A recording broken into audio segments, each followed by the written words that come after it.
Whoa, buddy. Put that thing back in its holster. We haven't gone anywhere. I don't understand. Check out the MichaelDukesShow.com for information on how to get access to the podcast.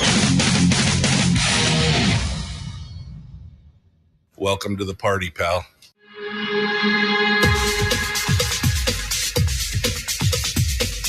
The Michael Dukes Show. The greed and the entitlement is astounding to me.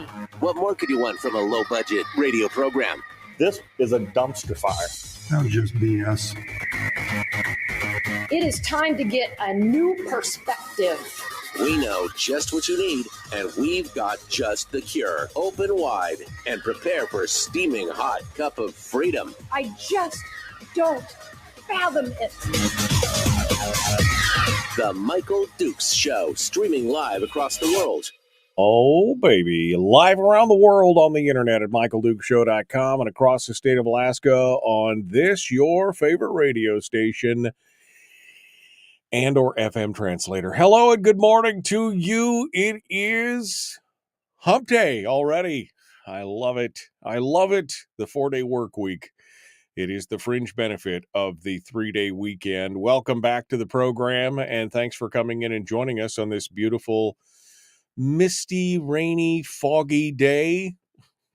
That's what it is down here in South Central anyway. They're saying it's going to be potential thunderstorms and everything else today, so it's going to get a little wet. We're going to get a little water and feel a little good about it, but that's okay. That's okay. At least it's not snow. That's kind of the direction I'm going this morning. No snow. So that's a positive in my book. Hump day, middle of the week means in hour 2 of the program today, we will be joined by State Senator Mike Shower, who is coming on board with us to talk about the post-session recap and what's coming up in the election season and what he sees as just all kinds of stuff. It's going to be interesting and fun in hour 2. It's always a good time when Mike Shower is in the house. So he's going to hang out with us, and we will we'll talk with him in hour 2. Let's see what else we got coming up tomorrow. Representative Will Stapp is already on the books, and he's going to be joining us in hour 1. We're working on another guest for hour 2. And then Friday is Firearms Friday, and the week is shaping up. The week is shaping up to be quite nice, quite a good week, with lots of stuff happening around pretty much everywhere right now.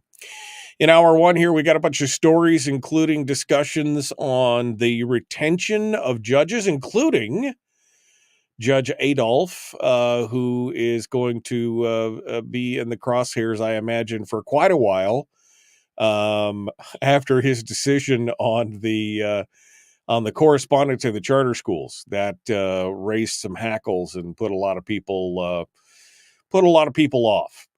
So we'll talk a little bit about that and what the Judicial Council recommendations mean here for the state of Alaska. We're going to talk about the upcoming election filing deadline, which is just days away, a couple days away. We'll talk about ranked choice voting and what is going on with that, including a new court case, a new argument that ranked choice voting, that the repeal issue should not be on the ballot.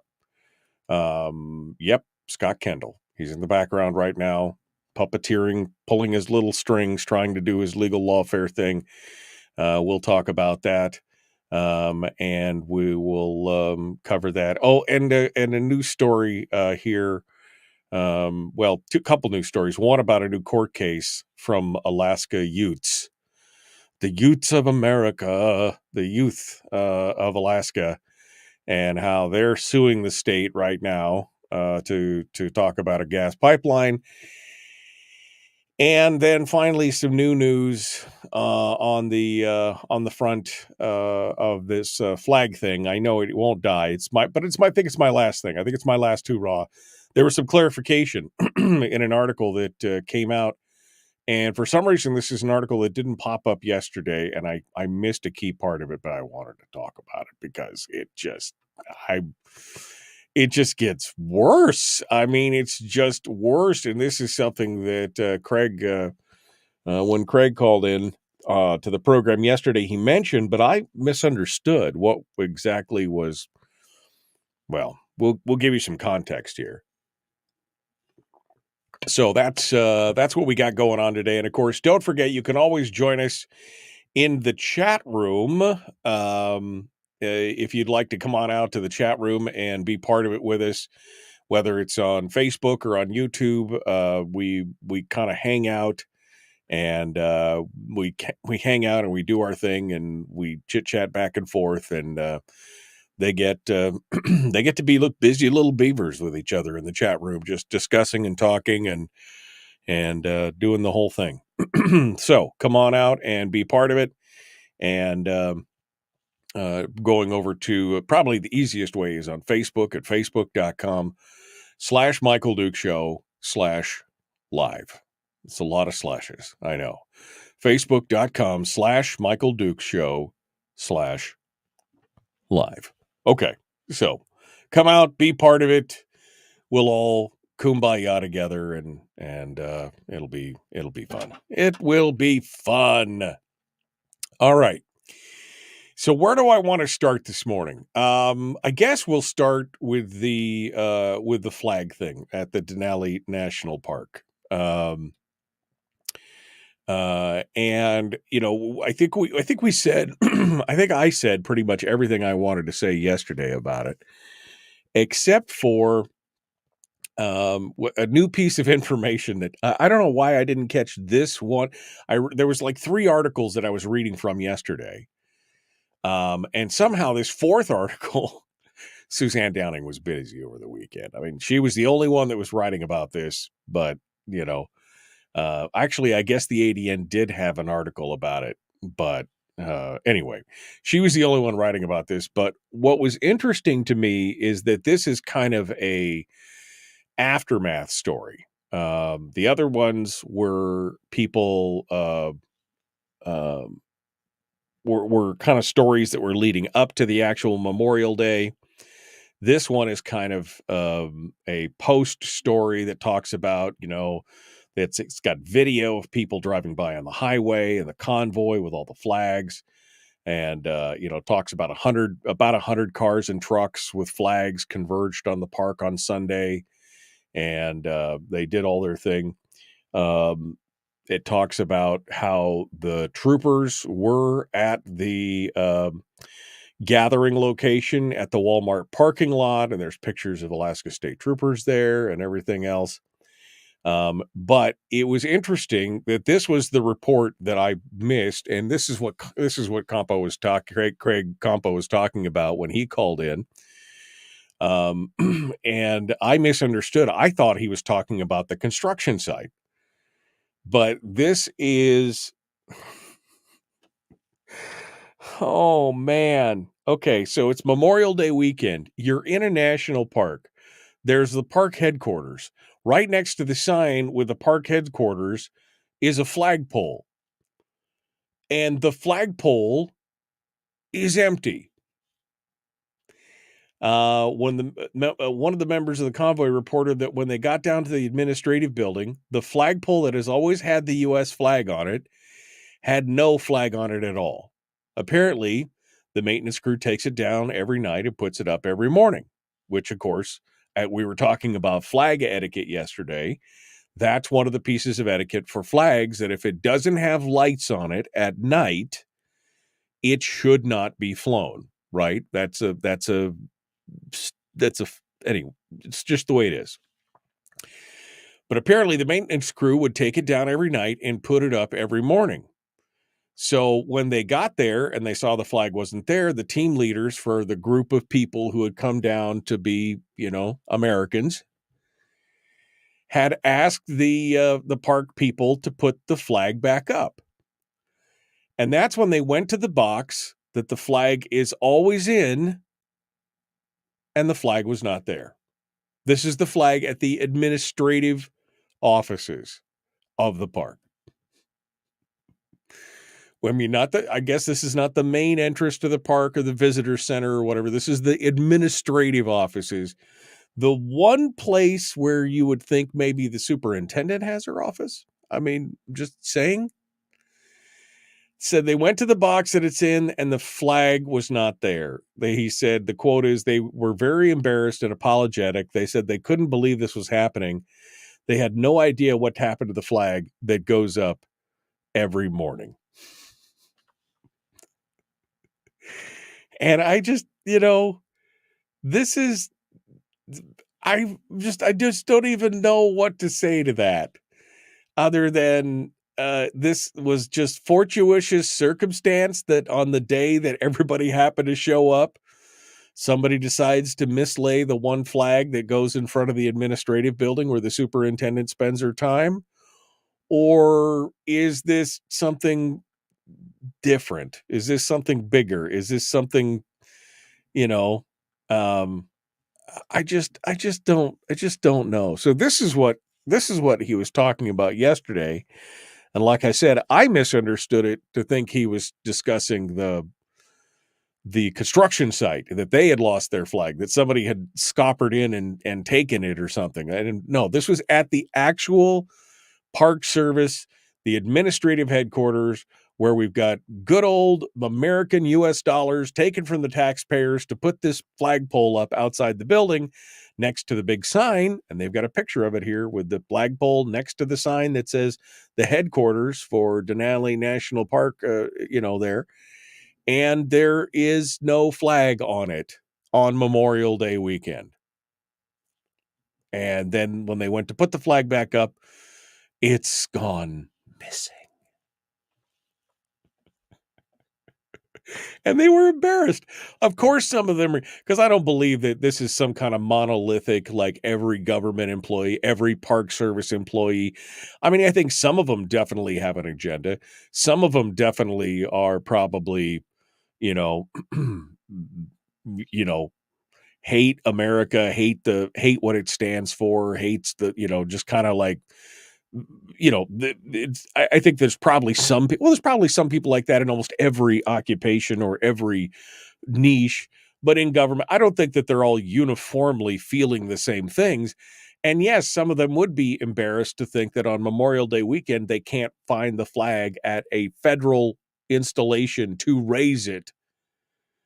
So the public, anyway. So that was like the little extra nugget on the end of the story about the flag waving. I expect that this thing will probably die a quiet death and probably nobody will bring it up again. But, I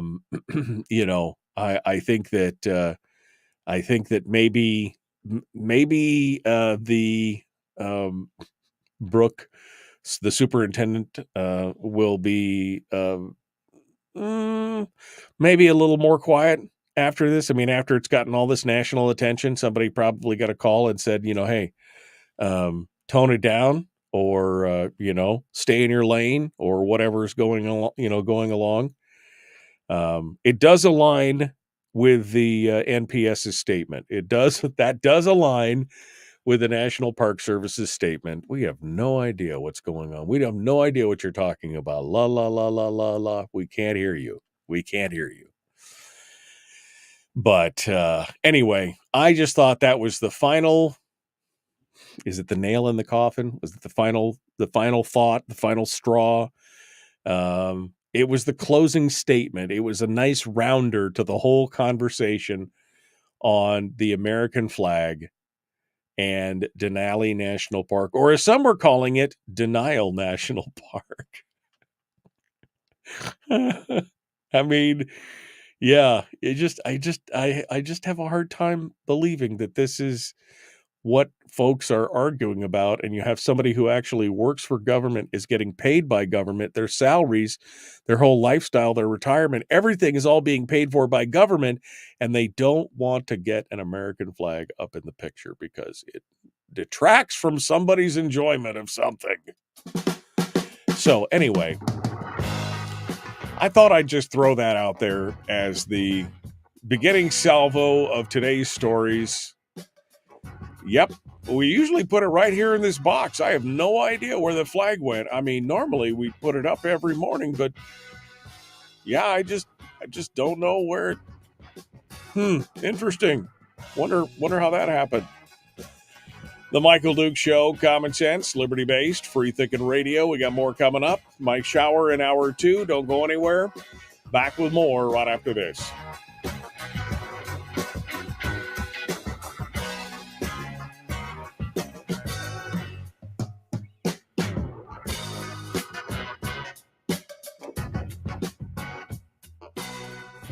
If you missed the show, you can listen to it on your time with Dukes On Demand. Oh, and it's free. Like America used to be. Streaming live every weekday morning on Facebook Live and MichaelDukesShow.com. So anyway, I think that'll be the last we talk about that story. But when I read that part, I was like, what? I mean, that was new. What? Not only do they make the other people take the American flag down, then they can't even find their own flag. Can't even find their own flag. I don't know where it is. It's here somewhere. We normally put it up. Yeah, no more flag issue, says Frank. I guess it goes back to the Wolves now. Yep, now the Wolves will be the issue again. Yeah. No, I mean, look, you could do whatever you want to do in this country. You want to fly a flag, great. You don't want to fly a flag, great. But when you're on a national park in national territory, on a federal thing, and, you get hassled for flying an American flag, something's gone bad wrong in that. Something has gone bad wrong in that whole deal. 100% certain. 100% certain. Cindy said that's exactly why my parents migrated us here, thankful for their decision. Us too, Cindy. We're glad you're here. We're glad you're here. All right. What else is going on? That's good. What else is going on? I'm scrolling through the comments here. Go check Miss Portland's house. The Brooke, what's her face? The superintendent is from Portland originally, or along the way. Good morning. Good morning, David. Still down in Colorado with his family. Our thoughts to the family out there. Brian says you guys in the chat room are like Statler and Waldorf. Isn't that the guys' name? Statler and Waldorf, the two hecklers in the Muppets from the balcony. We loved it. Anyway, you guys are a little bit like that occasionally. You guys are occasionally like that.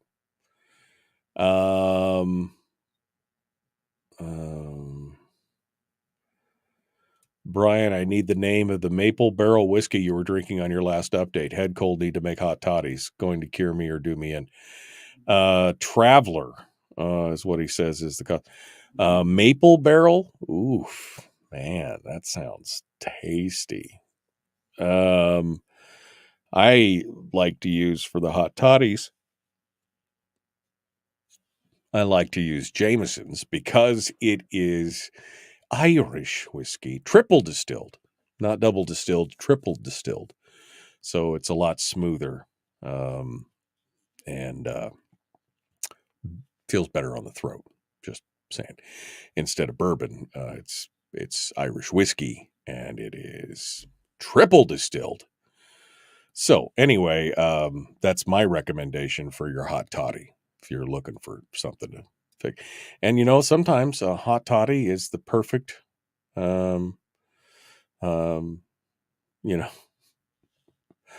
is the perfect solution to the day at the hot toddy. That's what it is all about. All right. Let's see. Ireland has announced that it has recognized Ukraine. Terry says at this point she'd drink moonshine. Oof, man, careful. Terry's not feeling good. So I'm sorry, Terry. I'm sorry that you're not feeling it. A little bit of that head cold weather. It's a little bit of that head cold weather. Good morning. Good morning. Good morning. All right. That's it. I think we're all caught up. We're all ready to go. All right, let's dive in. I mean, hey, Harold, he and I can still agree on some things, right? The USA is the greatest nation on the planet. Absolutely. Absolutely. Yes, hot toddies are not just for breakfast anymore. They can be used all day long. Just depends on what you want to get done during the day. That's the bottom line. All right, here we go. Jumping back in. The Michael Duke Show, Coffin Sense Radio. Let's do this thing. The Michael Duke Show. Not your daddy. Wait, sorry. Not your daddy? Ooh, not your daddy's talk radio. Huh. Whew. I was scared for a second. Thought we were going down. Here's Michael Dukes and the show.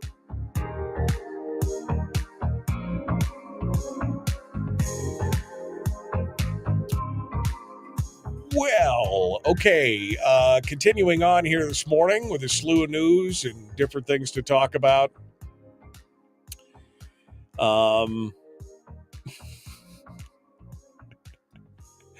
Have you been watching the goings on? And I don't, like I said, I try not to watch too much of the international or national stuff just because it irritates me and I don't like being angry. And for the most part, I can't really do anything about it, right? But I have had to laugh because my YouTube feed lately has been kind of filled up with Greta Thunberg. If you all remember Greta Thunberg, right? She's the young Scandinavian girl who is just outraged that the UN is not doing something about climate change because you're killing us all. Remember this? This is the chick, the thing. I mean, my favorite video so far is watching her get put into an arm bar by some police officer, security officer, because she was out protesting for Palestine or something that wasn't climate change. Anyway, my favorite thing was to watch her getting dragged across the parking lot in an arm bar because she refused to comply with because she's in her teens now. I mean, she's, I don't know, whatever she is, 15 or 16, or she's still young, still looks angry and unhappy the whole time.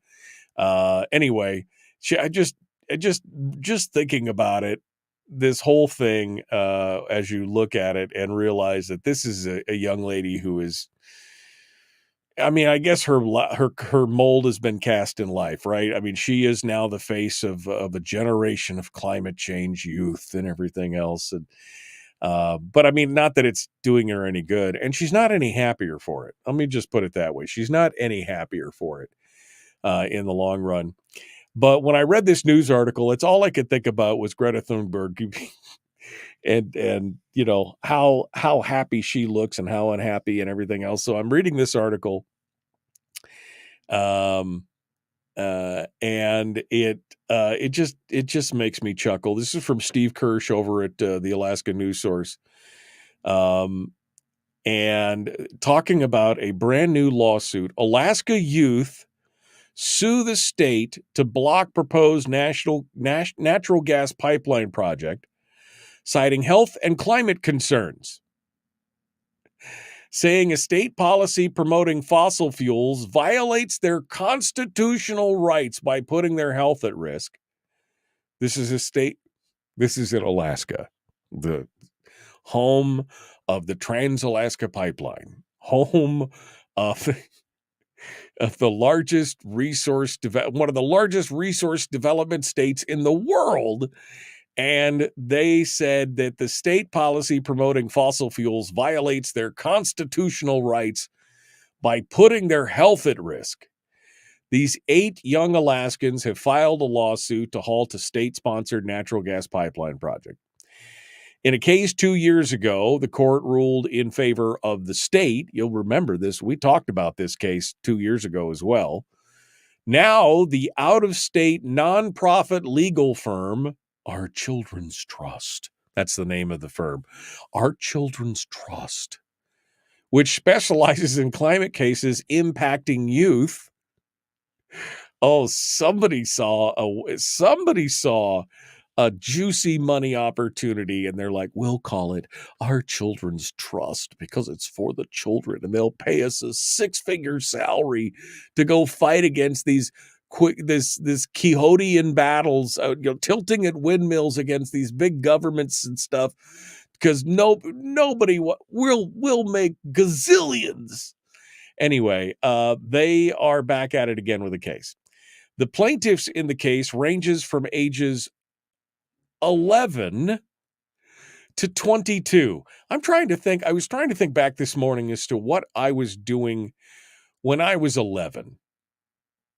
I want to say I was playing with my toy soldiers, playing dress up in the woods with some of Dad's old army gear, pretending to shoot Nazis. I mean, good old fashioned American boy stuff. Right? Listening to that, that kind of stuff. I mean, it's just trying to think of, did I care about climate change did I care about political or environmental issues no, I'm thinking that no, I didn't care at all about any of it.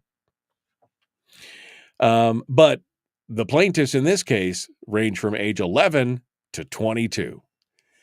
Their complaint states that the natural gas project would elevate climate pollution in the state by emitting 2.3 billion metric tons of carbon dioxide as it moves 3.9 billion cubic feet of fossil gas per day. Notice they don't call it natural gas. It's fossil gas, right? For at least 30 years. The argument is, quote, Alaska's Constitution is expressly dedicated to the protection of all persons, including children's and future generations, natural and inherent human rights, including the rights to life and liberty. How the development of natural gas would preclude their right to life and liberty. I mean, natural gas being some of the cleanest burning energy that you can get out there, right? I mean, but, the plaintiffs argue that the project would further exacerbate the impact of climate change on their lives, citing everything from floods and wildfires to the effects on hunting and fishing. Summer Sagunik, a 22-year-old resident of Unalakleet, is named in the complaint, saying that the existing levels of climate pollution have already harmed her family's subsistence lifestyle. 17-year-old Jamie T. of Akiak, Kasilguk, is also named in the complaint, saying the thawing of the permafrost is causing my house to sink into the tundra. And they just go on. And this case has zero chance of going anywhere, just like the first case did. It is more about the media. It's more about getting this news story written. It's more about bringing, look at these children. They're having a Greta Thunberg moment. And they're saying no more. They live in these areas and they're, part of the indigenous peoples and they're going to be all part, they're being used. That's the thing that bothers me the most. Is that in this case, this out-of-state nonprofit legal firm, Our Children's Trust, are the ones that are using these kids. And I'm sure it's a fundraising moment. I'm sure that there are a bazillion fundraising emails going out to various do-gooders around the country saying we need more help to try and help these children battle the evils of natural gas in Alaska and everything. I mean, first of all, they're battling against the Alaska Gas Line Development Corporation, which is a gas line that's never going to happen. It's just not. I know we've poured millions of dollars into AGDC and everything else, but it's just not going to happen until the economics of this change, until something changes in the world, energy markets. There's just no economics to do this. It would cost $30 billion to build a line the way they want to do it, et cetera, et cetera.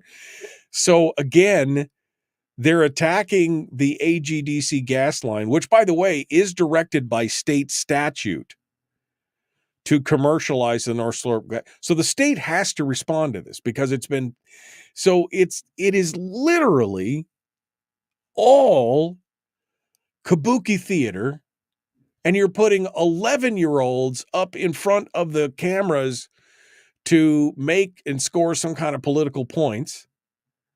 The only people that win in the end of this thing are the lawyers, the attorneys for the Alaska Children's Trust. The state attorneys, they're getting paid already, so that doesn't. But these guys, I mean, man, could you imagine putting the pictures of these kids on all your mailers and saying, "It's for the children. It's for the children." This is not really about. This is about, whether they win or. This is about getting their faces out there and raising money so that they can keep their six figures. I mean, our Children's Trust. I wonder if. I'm sorry, I'm just Googling that. They stand up. It's an American nonprofit public interest law firm in Oregon that has filed several suits on behalf of youth plaintiffs against state and federal government. So they're always fighting against the government, and they have a guaranteed defendant in all these things, and they know that they're going to be able to raise the. They're going to be able to do this. Let's see, what's this? Our team, board of directors. Our team is 1, 2, 3, 4, 5, 6, 7, 8. That's just the leadership team. Their legal team, 2, 6, 9, 12, 15. They got 15 lawyers and legal assistants and paralegals on staff. Oh, they've got a man, and they got a big donate button right here on their thing. That's the youth. In fact, it says Youth v. Gov at the top of their page. The youth versus the government. So this is all about making sure everybody gets paid. Everybody gets paid, and we're going to use the youth to do it because, I mean, that's the. Oh, man, it is just astonishing what can be done in the good old U.S. of A. Yeah, it is what it is. Again, this is just like the previous one that was eventually dismissed by the courts, where they're making these high-handed claims with no correlation on how natural gas did not make your house sink into the tundra or do whatever. And so I think it has zero chance of going anywhere, but it's all about the high profile and making sure that everybody gets paid along the way. That's what it's about in the long run. Seems to me anyway. I guess that's just my humble opinion as a radio show host. All right, we got more coming up. Ranked choice voting. What's going on with that? What's up with this court case? We'll talk about that in just a moment. The Michael Duke Show. Common sense, liberty-based, free-thinking radio.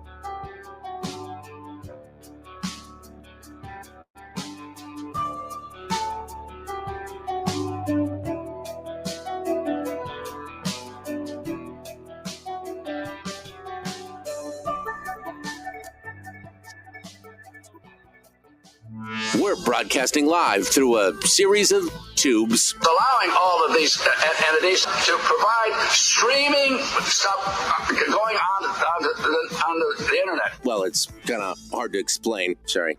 Streaming live every weekday morning on Facebook Live and MichaelDukesShow.com. Okay. Harold wanted the link to the article. You can go. I'll post it right here. Here's your link to the article right there. There you go. You can go read the article for yourself and see what is going on. Kevin says, new report says the bottom trawlers are responsible for feeding 370 million metric tons of CO2 into the atmosphere every year. Where is Greta? It's outrage. It's outrage.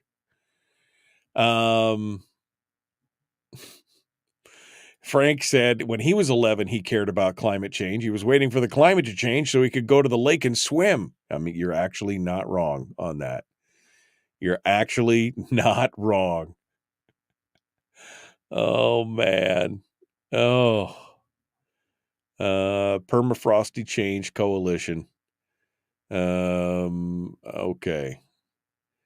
Just move away. Quinnipiac is buying every household a Starlink that doesn't already have one. That mad that they're wasting $40 million for every village. School, legislature, and GCI are violating monopoly laws. Where's the attorney general? Yeah, because the Starlink is dirt cheap. I mean, compared to what you guys are, I mean, it's so crazy. Crazy.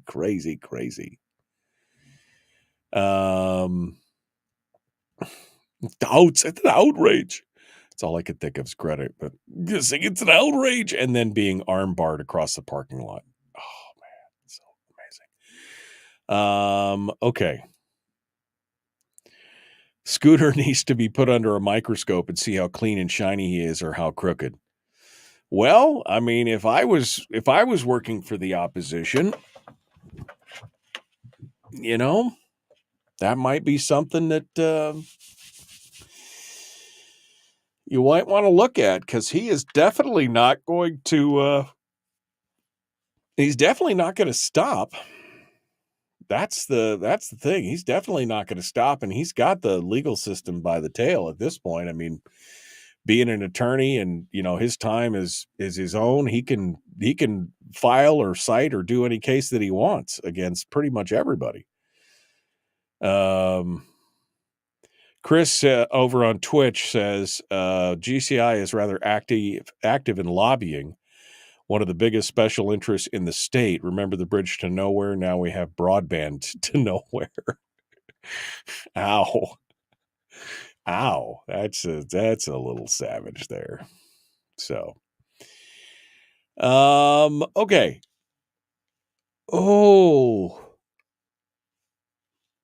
Gordon says that this children's trust is like the lawyers for Earth Justice. Yeah. I mean, that's the thing. How dare you? Yeah. I mean, that's the thing, that they built a whole, there are some, and it's not everyone. I'm sure a lot of people are passionate about it, but I've gotten cynical enough in my old age to watch a lot of these things and realize that they found the cause du jour, and they're going to represent it to, to the nth degree, and especially something as contentious as climate change with a child's face attached to it. Oh man, that's a money printing machine. Again, they had the leadership team was, what did I say? 8 people plus another 15 people on staff. Plus. I mean, I'm sure that they're, let me see. Do they put their 990s up on that? Let's see. Do they put there's the Wikipedia article. Where's our Children's Trust? Do they have, the communications team? Oh my God. I didn't scroll down beyond that. Interns. Let's see. 2 legal fellows, 1 law clerk, 4 operations team members, 2 development team members, 3 communication team members, a scientist, the 6, 9, 12, 15 members of the legal team, and the 8 members of the leadership team. I mean, there's 25 people, 30 people that are all part and listed as part of this thing here. I mean, like, wow. It is a nonprofit. Do they have they don't have their tax forms listed on this website like the other one did. I'll have to look it up. I'm interested now to see what their 990 says. Because that is, I mean, the cost just to hire and retain that number of people is got to be unbelievable. I mean, unbelievable. All right, here we go. We'll be jumping back into it. The Michael Duke Show, Common Sense Radio.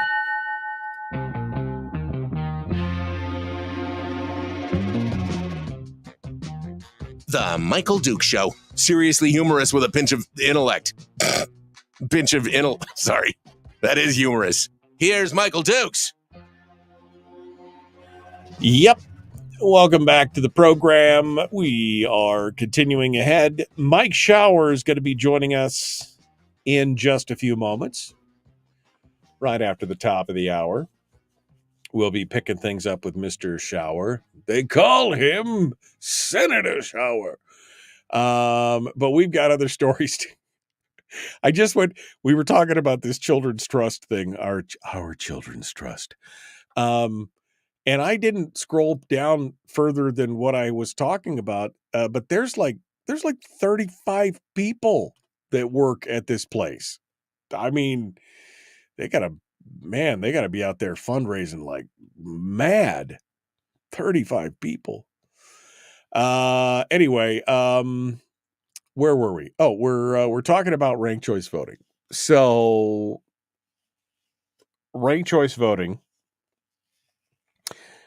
there's supposed to be a petition, a ballot question, this fall on the ballot, that would ask Alaskans if they want to retain ranked choice voting or not, or if they'd like to repeal it. Now, interestingly enough, one of the prime movers and shakers of the ranked choice voting movement, Scott Kendall, and his cohorts, Jana Lindemuth, etc., they've all filed a lawsuit against the state, and in fact, he's been waging lawfare against Philip Izon and everybody else, Art Mathias and everybody over there since the very beginning. Why? Because they spent millions of dollars trying to get ranked choice voting in so they could protect people like Lisa Murkowski. That's really the whole impetus behind this to begin with, was about protecting Lisa Murkowski as the Congress critter. That's in my mind. As I look at it, I look at Scott Kendall's connections. I looked at who's friends with who and that this really was initially about protecting the legacy of Lisa Murkowski and getting some of these other things implemented, that ranked choice voting was like the number one thing out there for it. Scooter Kendall was the guy who, he drafted it. He put it all together. He was the figurehead. He's fought all the battles. He's done all the things. And here he is again, filing a lawsuit against the state of Alaska, saying that the Division of Elections should not have put it on the ballot. Scooter Kendall, Jana Lindemuth, and Samuel Gottstein are all the attorneys that are part of this suit. It was a lawsuit. The arguments were heard yesterday in Anchorage in a lawsuit filed by 3 voters that alleges that the division has no authority to allow sponsors to fix errors in a filed initiative petition on a rolling or piecemeal basis. And they've asked her to disqualify the measure for the November ballot. They want everybody to go right back to the drawing board and start again. The disagreement is on the interpretation of a provision of state law and regulation dealing with petition reviews.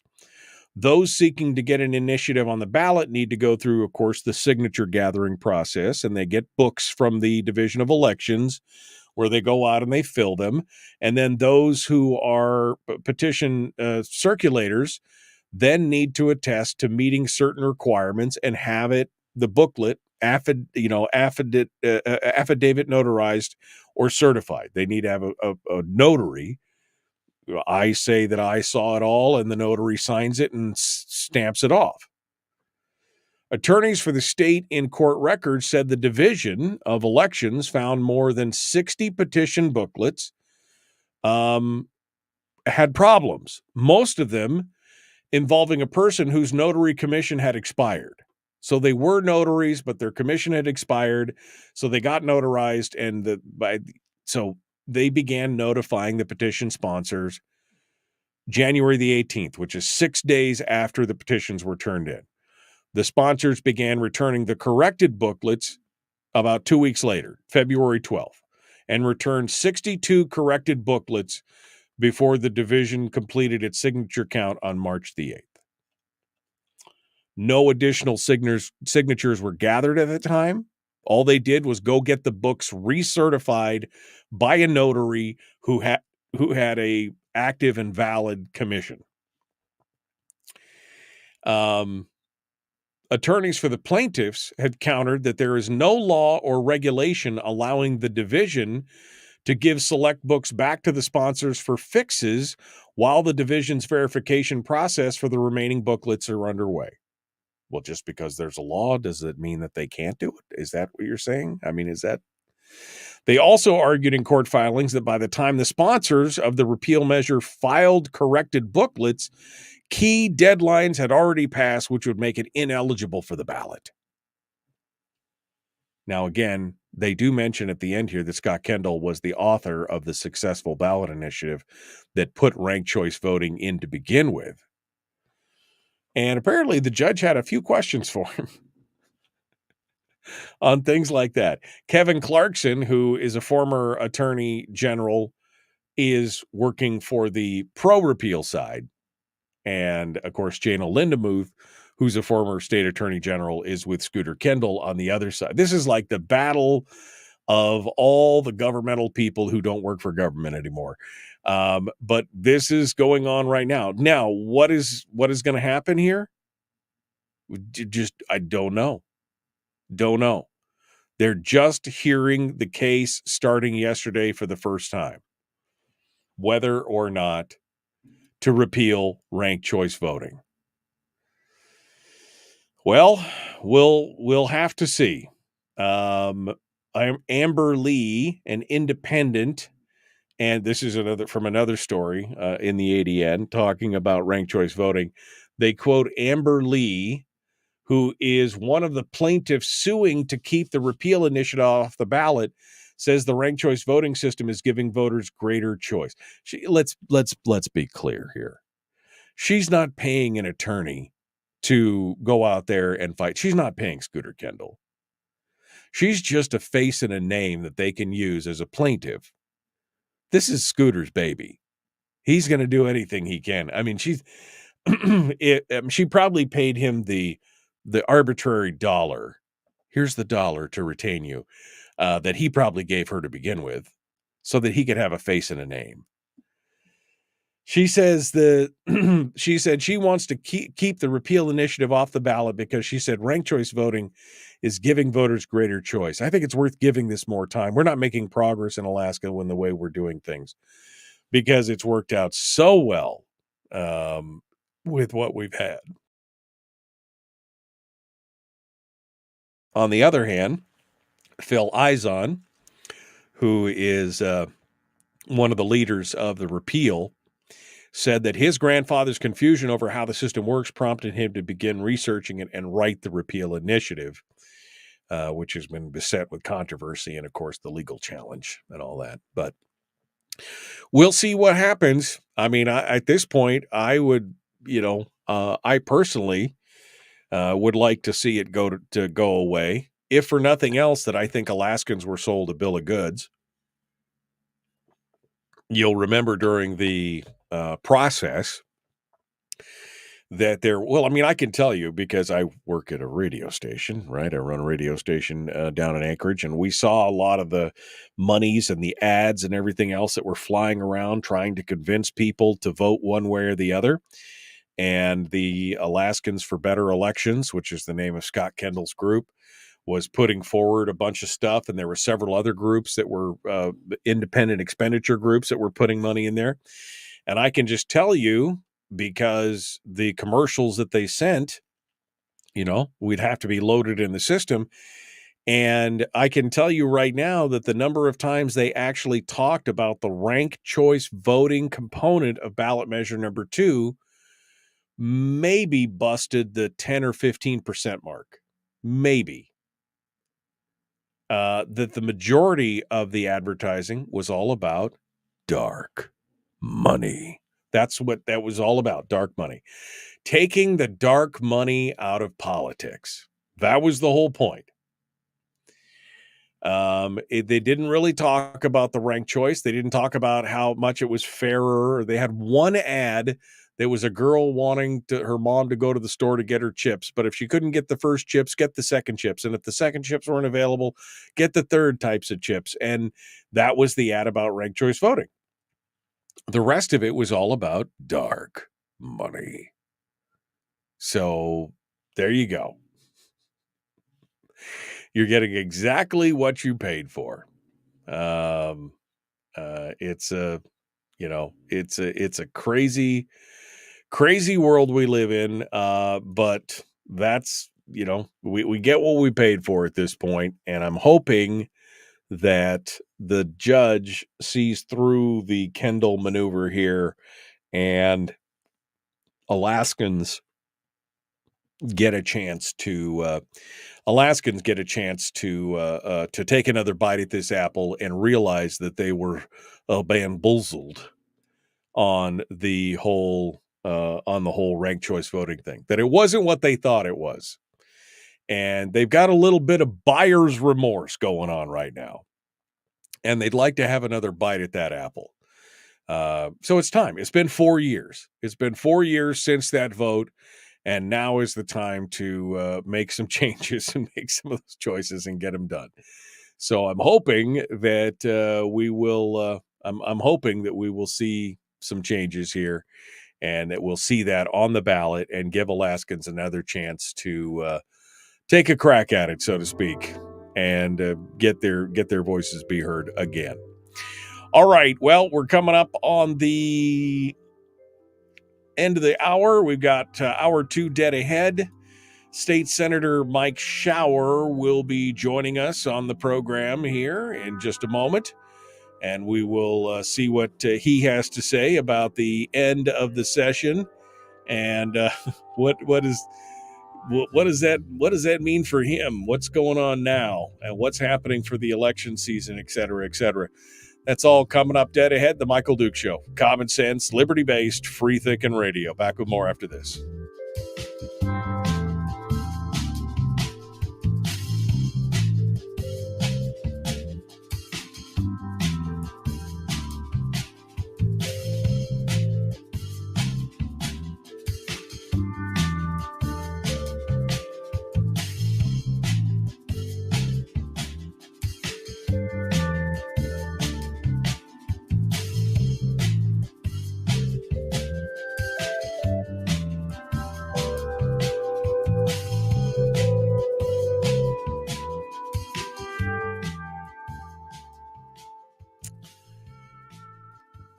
Okay.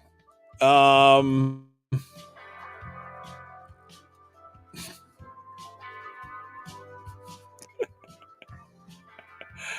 man, I'm just reading some of the comments here in the chat room right now.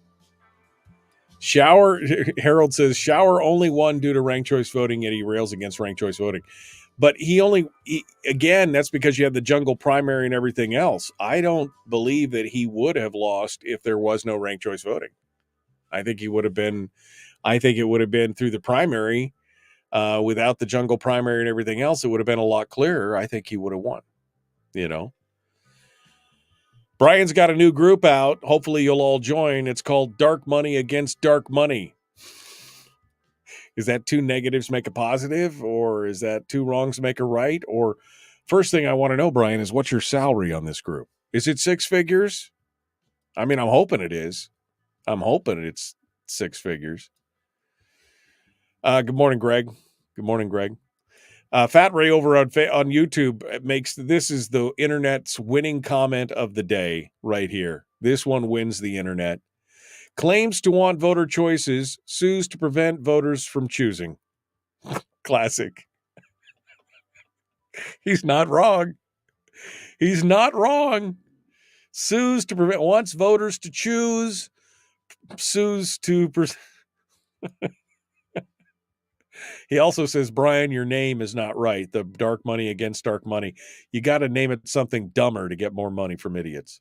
So, he's got a plan. He's got a plan for you. He'll lay it out for you there in the end. All right. I'm going through here. Tried the same thing. There was a woman a long time ago, Pam, someone who was writing the Alaskan against toxics or something. Oh, well, again, somebody else. I mean, we've got there's a whole parasitical nature to a lot of the things that are going on in the state when it comes to different organizations that are, leeching themselves off of, like our Children's Trust or so-and-so's against whatever, the Northern Environmental Project, all these things where people are making six-figure incomes fighting against progress or something else. It's the cause du jour. That's their whole lives, and they're all wrapped up in it. I mean, I guess I'm just happy that I don't have to deal, because then I'd have to think about it all day, every day. All day, every day. That's kind of the whole crazy thing. All right. Well, let's I suppose we should get over to Mr. Shower. They call him. Let's give him a ring here. See what he says. Hey, look at that. Look at that. Hello? Hello, my friend. Hello. How are you? I am not in Juneau, although I had a dog jump on me. Oh. The dog just jumped right on my ow. Ow. I know. And yours, I think your dog's bigger than mine. Mine does the same thing. I'll be sitting there and it'll be like, oh.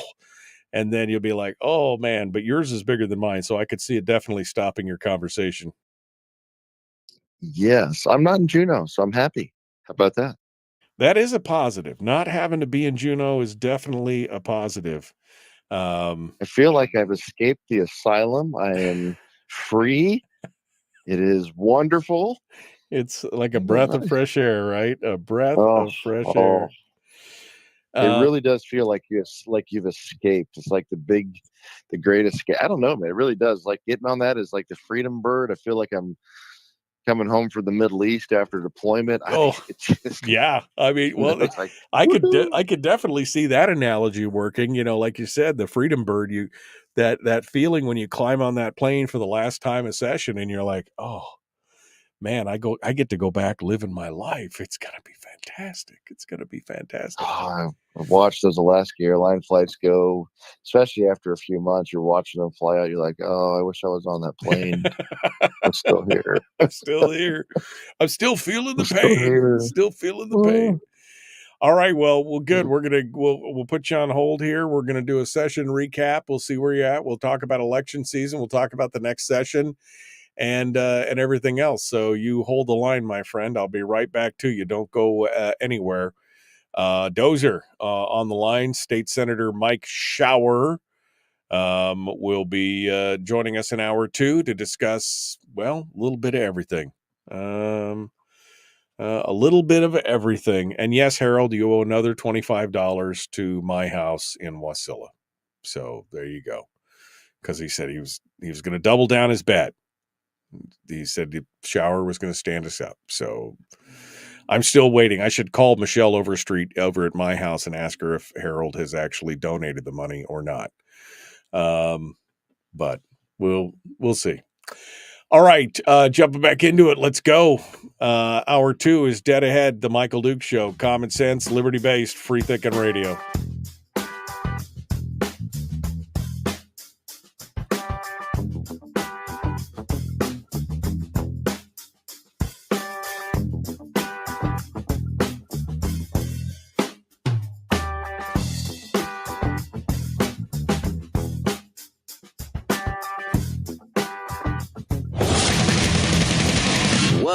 Buddy, put that thing back in its holster. We haven't gone anywhere. I don't understand. Check out the MichaelDukesShow.com for information on how to get access to the podcast.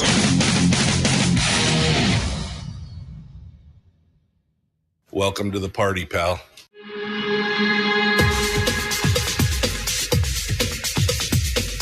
The Michael Dukes Show. The greed and the entitlement is astounding to me. What more could you want from a low-budget radio program? This is a dumpster fire. That's just BS. It is time to get a new perspective. We know just what you need, and we've got just the cure. Open wide and prepare for a steaming hot cup of freedom. I just don't fathom it. The Michael Dukes Show, streaming live across the world.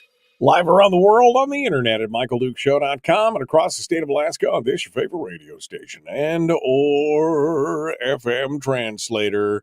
Welcome back to the program. Thanks for coming in and joining us. We are into hour 2 of the big radio broadcast for today, and we are ready to get into it. It is Wednesday, and that's our normal day for the shower hour of power. They call him Dozer. Yep, he is State Senator Mike Shower, my senator, on this little slice of heaven, and we like to call the Matsu. He joins us today to talk about, well, a little bit of everything: wood ticks, lunatics, politics, and of course the end of the last session, the beginning of the new session. Next year, the election season, and so much more. State Senator Mike Shower joins us right now. Good morning, my friend. How is you? Like I said in the break, I am not in Juneau, so I'm happy. Positive. Very happy. It's a win. We'll call that a win wherever we come from. All right, Mike. Well, it's been a while. We haven't we haven't talked about. We haven't really had a chance to chat since the end of the session and everything that was going on. In fact, I think the last time we talked, we were a week out. So, Yeah.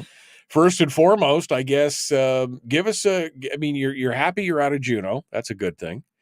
But let's talk a little bit about that last week and how things went down and what you saw as the little birdie on the wall, which is what I think a lot of the minority members in the Senate were feeling.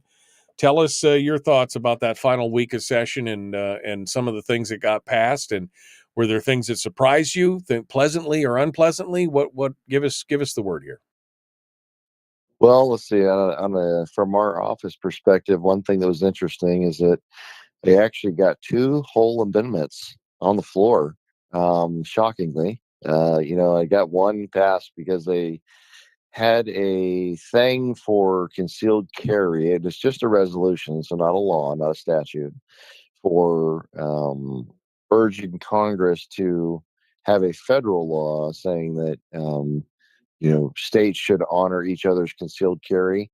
And somehow in the Senate they modified it to 20 or 21 states, and I go, that's not right. I said there's about 100 organizations that show there's 38. There was 38, I believe, is the actual number of states that have concealed carry and honor other states. You can look it right up online. Multiple organizations track it, right?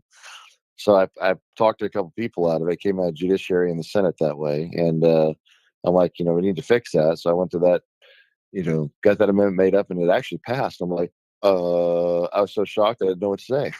Like, I've tried like 500 amendments on the budget and issues, and it actually all this passed. stuff. And I was like, it was kind of shocking. I think everybody kind of laughed at me because I wasn't even sure because I moved the amendment, and I'm just waiting for Stedman to object because he always says object to everything. I started objecting to my own amendments just to make it go faster. I'm like, I moved amendment number 1, object, before anybody else could say it, just so we could go on. And but it passed, and then I had another one that passed as well. But I had, what was most interesting was that I had a bill. And nobody knew I had the bill, I guess, because I got out of all the bills I filed, Mike, and trust me on this one, this is something I'm not going to forget moving forward. One hearing I got for all my bills, one committee, one hearing. That's all I was ever offered. Nothing moved. Nothing was heard. No respect. Nothing. So I hope that I'm loud and clear. Hear me loud and clear. Can you hear me now? I'm not going to forget that. Um, so we'll just see how that goes, moving forward in the future. But I was given one hearing. That's it. So I we were able to, on a bill that was moving through and passed, basically condense one of our bills down into an amendment. And I don't think anybody knew we had a bill because some of them would have tried to stop it. I have no doubt. And it passed unanimously. As an So amendment. I got an entire bill passed as an amendment, and that's because nobody knew I had a bill out there. So it's kind of funny. So we were just like Naresh and I were just eyeing each other when it passed. I turned around. I was like a really subdued thumbs up. He was like, his eyes got real big. I'm like, check that out. Anyway, it's kind of funny. But so you look What for was to get your little well, victory. now I'm curious. What was the bill? What did you get condensed down, and what bill was it stuffed into? I want to say it was like 142, and it was something to do like with the crime bill, right? They had Right. that big omnibus crime bill. Right. So I was like, oh, I got this little thing. We had this lady up in the Matsu, where she was involuntarily committed, and we need to make sure that doesn't happen again. So it wasn't a huge bill, maybe 4 or 5 pages with all the applicable statutes, the language changes stuff, and we got it condensed down to basically a page, right? And with language, and everybody's like, oh yeah, that makes sense, okay, and it passed without ever having to have a hearing. One of those things that they were doing, but I was just had to, and it was very applicable, right? It was there was multiple safety catches to make sure that what happened to that lady up here could not happen again. And so, sometimes you try to do it with the bill. Sometimes you look at it and nobody will give you a single hearing and no respect. So you do it the old-fashioned way. You put it in amendment on the floor. So Nice. we got a whole bill Well, passed, and it passed in the omnibus bill, and the yeah. governor signed it. So I'm like, oh, I so guess take that, guys. you'll have to remember that the next go round, right? Just Well, quietly see if we can condense all these down into amendment size pieces instead of actually bills. yeah. Well, that was part of the lesson, right? From a few years ago, doing the big omnibus bills, because I had the election stuff. We're like, we're just going to get it all done. And then, of course, certain Republicans in the House gave control to the Democrats for the first 4 years there, so we could get nothing done, which is why I was trying to work that bipartisan bill with Chris Tuck. And, you've heard that whole story, how we got it to the floor. And then certain Democrats and a few Republicans shoved 2 other bills into the old bill stuffing turducken thing, and they killed it because anyways, that long story. We've talked about that one before, but that was happening again here on this session. So that was for us not much. I think probably that was kind of cool at the end game. You're trying to look for ways that you can do some stuff, and then the fact that the House, as I had to, because they gave us nothing on the capital budget, the whole process so ridiculously flawed, was frustrating, but had to rely on the House. But our House members did a really good job. In our district, Rauscher and McCabe and others were able to look at different projects and get some stuff inserted for capital infrastructure, so we weren't so far behind on certain things. Like I was telling you, I was so mad that day. I'm like, I asked for $100,000 in one of our 2 House districts for clean water, well, $100,000. That community needs it. And that's all. And reappropriation money, Mike, not new money, just money from last year that lapsed, that's already been allocated, that wasn't used for whatever. And I couldn't get that on the floor. But they turn around and give Willikowski $1 million of reappropriation money as well for the Long Trail, to show you how ridiculous the system was. Well, and $100,000 for people have clean drinking water, or no, we're not going to do that for you, Shower. But boy, we're going to give this Democrat the majority, the rules chair, we're going to give him $1 million for a freaking pipe dream green trail. well, Give me a break. that was just the reappropriated money. They ended up getting $3.1 million this year I know. for the Long I know. Trail. I mean, you couldn't get I know. $100,000 for a clean water drinking well. I know. So another victory, which was really, we dodged a bullet big time, like, was the killing of the election bill, because Sarah Vance I hope look at this one and go, yeah, we won't trust the Senate again. Kind of like you couldn't trust them the year before in the budget. She sent over a very clean, small voter registration bill. Sarah and one or two others were taking all the different parts and pieces from our omnibus bill from a few years ago, which is why I filed multiple. I think I had 5 election bills, breaking it all up into smaller bite-sized pieces. Of course, the majority, again, with the old disrespect, gave us no hearings for any of them, right? I literally got not one hearing for any election bill, Mike, not one. So, but then Kawasaki took it when it came over and turned it into another omnibus bill. It went from, I think, about a 4-page bill to like a 20-page bill, standard, and it had all kinds of stuff. And he was saying, "Oh, I worked with this person." That no, you didn't. It didn't ask me at all. And took her bill and completely turned it upside down. In fact, realistically, basically gutted her bill. The one thing she had for voter registration was essentially stripped out, because they took it from where we were going from 8 years down to 6 to clean the voter rolls up sooner. They stripped out that provision. So basically took it back to 8 years before you could really realistically take somebody off the roll. So they essentially killed her bill and then stuffed it full of all the stuff the Democrats want. And the primary thing was like ballot curing. They had same day registration, pre-register 16-year-olds, no security stuff on the side that we had in our real bipartisan bill before, right? They had put in all the stuff the Democrats wanted. And so it didn't have any of the stuff like ballot tracking. It didn't have anything like ballot security. It didn't have the cybersecurity stuff in it, the risk limiting audits, any of the stuff like watermarks, changing the dates to move things up. All the things that would have been the security side were not in it. They put all the Dem requirements pretty much across the board and gutted her bill. So you couldn't even say it was bipartisan. Well, we got that, and we got no. You did. You guys took it right back, and you looked at the State Affairs Committee: Kawasaki, Wielkowski, Klayman, and then Bjorkman and Merritt.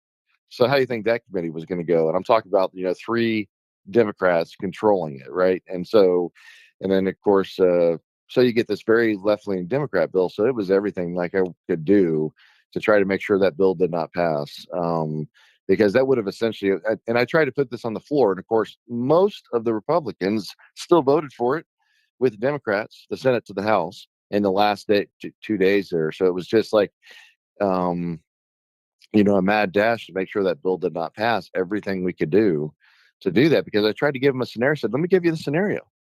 Now you have ballot curing, and we know that opens us up to online. The online scenario is COVID 2024. Here it comes. September, online ballots to all my friends with ballot curing, so anybody can scoop them up, send them in, fix it. No way to secure anything.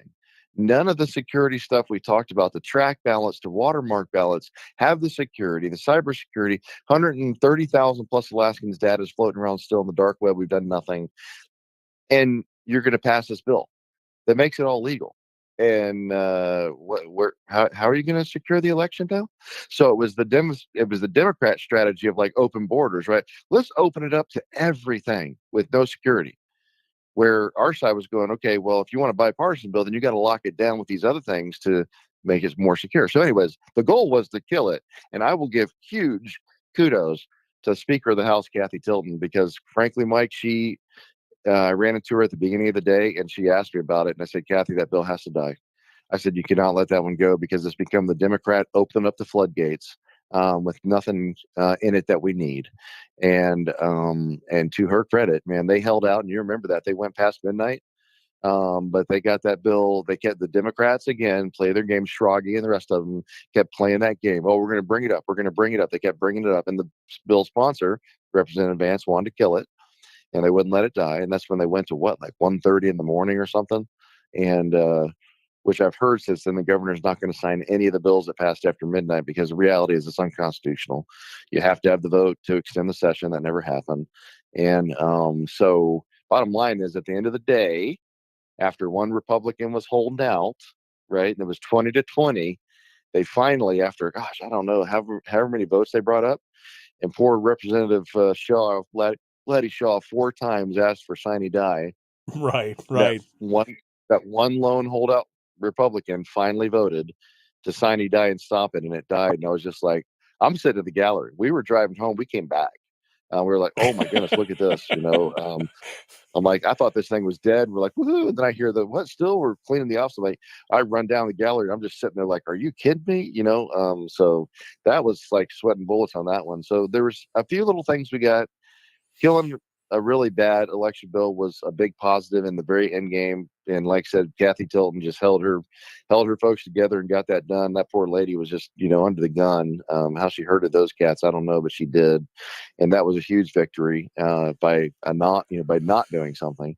The budget is what it is, Mike. What are you going to do? And capital budget, et cetera. So that's where it was. There's a lot of really wonky stuff that was, floating around out there. Most of it didn't pass, as usual. But boy, it was, I don't know. It was just one of those sessions that's like, yeah. It was one of those sessions where I think I'd like to have my teeth drilled right now, as opposed to sitting around here. State Senator Mike Shower is our guest. We'll continue the Michael Duke Show. Common sense, liberty-based, free-thinking radio.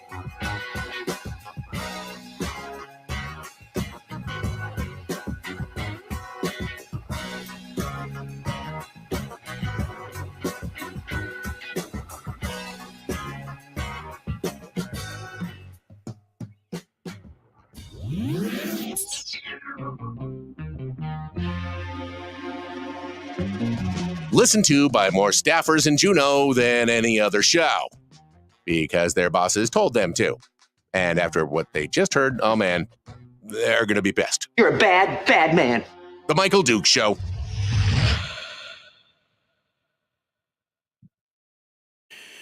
Okay, State Senator Mike Shower is our guest. We're continuing on here during the commercial break as we go forward. Some of the comments in the chat room today are just, it was Jesse Sumner that kept voting against the sine die again and again and again, finally caving at the end. I don't know. There were some other things going on there. There was a little bit of personal politics, from what I understand, going on, and some other things. But I mean, they know better, right? They know better. Well, even beyond that, Mike, to go past midnight, this is back to things like, not following the law, blowing off the 90-day session, not following the law on the PFD. If you don't like how it is, then change it, as opposed to ignoring it. It's the things like that just make people lose all respect for or trust in the system, because they look at it and go, you guys don't follow the law. You don't follow the very laws that you make, or you don't have the courage to step up and change them and take the heat for it. And it's things like this. You look at the Constitution could not be more clear. At midnight, it's done. That 2 years is done, and you leave. If you want to extend it, then you put up the motion to extend for another 10 days, which is allowed by the Constitution. What you don't do is you keep on going to play your little political games, and they're acting all serious. The Democrats on the House floor were so put out. I'm watching them all. Oh, they got scowls on their faces, making their speeches for the cameras. As soon as the signing died happened, they all started laughing like, ha, ha, ha, ha. I mean, the whole thing's a show, Mike. It's not what it appears on the surface. It's an act for many. It's a show. So yes, like I said, there were some Republicans, or just a very small number, that kind of threw some monkey wrenches into the pulling bills up in the little frenzy at the end game. And it sounds like, I will see, but it sounds like the governor is not going to sign them, because then that would be the way I read it, he would be violating the Constitution as well, because those bills can't be considered if somebody challenged them, which maybe they would go through, because maybe nobody would challenge them. But if somebody was to challenge them, my guess is, if the judiciary actually followed the law and the Constitution, it would be like those bills are invalidated, because it was not a legitimate session at that point. So anyways, it is what it is. But that was quite the show. I should have been sitting there eating popcorn in the back of the galley, because I was like, goodness gracious, just watching the body language, watching the at ease, House members coming up talking to me while things are going on here, and all kind of the inside baseball. I'm like, goodness gracious. So anyways, like I said, I go back to, I give a huge huge kudos to Speaker Tilton. She did a fantastic job. And it was painful. I know it was for her to try to make sure that election bill didn't pass. Right. But ultimately, she won that battle, and the other things, they are what they are. We'll talk about the PFD coming out, but that's just done. I'm so tired of fighting that battle, Mike. They have spent so much money, and they have increased spending, and they're not done. That one is we're not even. I don't even think we're 5 years away from there being no PFD at all. Just gone. No, I mean, at this rate, yeah, because definitely. I don't see it. I mean, I would say probably in the 3-year range would be my guess, that it's going to be consumed because, look at where they're at. They're saying, oh, we had money left over. No, you didn't have money left over. You're taking money from the PFD the whole time.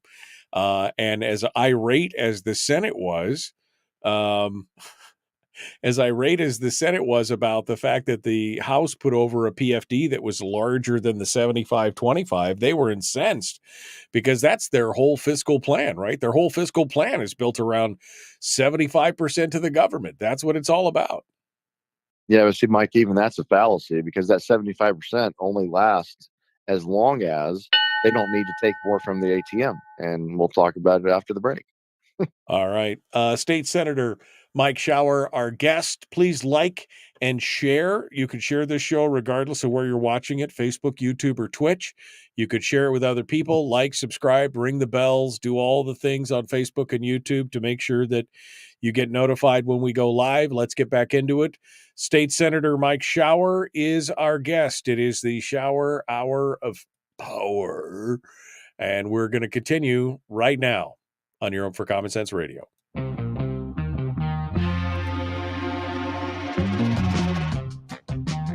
The Michael Duke Show. Seriously humorous with a pinch of intellect. Sorry. That is humorous. Here's Michael Dukes. Okay, no need to be mean about it. All right, we're continuing now. State Senator Mike Shower is our guest. During the break, we were just talking about, what happens to the PFD. I mean, the Senate was so incensed by the fact that the House would have the audacity to pass over a budget with a PFD that was, what was it, $2,300 or something? It wasn't even, it was like 65% for government instead of 75 or whatever it was. And they were so incensed by that because their whole fiscal plan is based around 75% for government and 25% to the people. But that's not even the real number when it's all said and done, Mike. No, and that's what I'm trying to tell people. I said, prepare yourself based on the numbers, based on who's getting elected into office, based on the budgets and where things are headed, based on the amount of bills being passed, like a defined benefit bill that somebody's going to bring back again next session, guarantee it, a bag broadband assistance bill. You just name bill after bill that's costing tens upon tens, or in this case, hundreds of millions of dollars. Education spending increases. Add it up, Mike. Add it up. So we are just a few short years on the rate of spending and spending increases we're looking at, no matter what they try to tell you. When they try to say government hasn't grown, you know how many Democrats I've seen stand up on the floor and say that? We've not grown the government. If you go back, in fact, in history to the amount of people and the rate of inflation, you can just show that it's flat. I'm like, well, if that's the case, then how come we have to? We desperately must take more money from the earnings of the permanent fund, whether we took it the old-fashioned way or with the POMV draw, and we are having to take more and more of that every year to pay for this government, because if we don't, what do they threaten you, Mike, with? We're going to have to tax. We're going to have a tax so we can pay for this, what is the favorite word of some, the supersized PFD. Even some Republicans saying that. Well, people that used to be Republican anyways, or say the Republican, I don't know. Oh, yeah, supersize the PFD. We're going to have to tax that. Yeah, you're going to have to. Why don't you be honest and tell us why that's the case? It's because government is growing at a rate that is outpacing the taxes available to it to spend. So we are taking ever more of the PFD to pay for it. Right now, that's been easy, right, Mike? It's the low-hanging fruit. And the courts have said, sure, you can break the law. Go ahead. You're the lawmakers. You can do whatever you want. As opposed to saying, you guys need to follow the law. And if you don't like it, change it. That's what the judiciary should have said. but they didn't. So the bottom line, Mike, when you watch this, you are going to see very soon the PFD is going to essentially be gone, because if they even held to a 75-25, if they actually did, which they're not gonna, but if they did, in a few years, what are they going to have to do? When you keep adding all the spending that's coming, plus the normal rate of increase of union contracts and everything else that we have going, you're going to need more money. So where are you going to get it? If you can't take more of the permanent fund earnings, or there's just virtually none left because we've ignored even the 75-25 and we've taken it all, what's next, Mike? You're still going to have bills to pay every year. You have to pay those bills, right? That's going to be the argument. Some people say, well, just don't pay the bills. You cut spending. I get all that. That's not what they're going to do. They're going to keep paying those bills. So if they're going to pay those bills, there's really only kind of two options ahead of us. We either break into the penny bank and really start figuring out how we're going to reduce government in the future when the money's all gone by taking the corpus, more of whatever's left, right? Or we're going to tax an already anemic and small private sector that always gets left out of discussion, with a sales tax, with an income tax, with corporation taxes, business taxes, you name a tax, Mike. This legislature sure is going to like it, because that's where it's headed. That's your only options. I'm not looking at you and telling you, well, this is just what I think we should do. I'm telling you what you're going to be able to do. There's not going to be any other option. Yeah. Because the government has grown. And when they say we haven't, they are lying to you, because we've had to take ever more money to pay for it. And we're not done spending. They want hundreds of millions for education. They want defined benefits to go back. That's going to cost money. They want this. They want that. All these things are going to cost us. Yeah. So, well, there you go. Donna in the chat room said projections for the future's PFDs based on this budget is essentially a 12%, meaning it's not 75-25. It's 12% would be what the PFD takes. And that doesn't even account for things like, as you were just talking about, the bill that's going to return, the new zombie bill, will be the defined benefits bill, which could cost upwards of $10 billion over the next 25 or 30 years. Donna in Ben's office, they were Rep Carpenter's office was discussing that, how you just keep chopping in half. And look, if there's anybody that knows what she's talking about and knows where the bones are buried and kind of understands the finance side, you might want to listen to Donna A if she's telling you that. Perhaps she knows what she's talking about. Maybe she spent a little time looking into the numbers. Might be worth listening to what she has to say. Don't trust me. I'm just some dumb pilot, Mike. What do I know? I don't know nothing.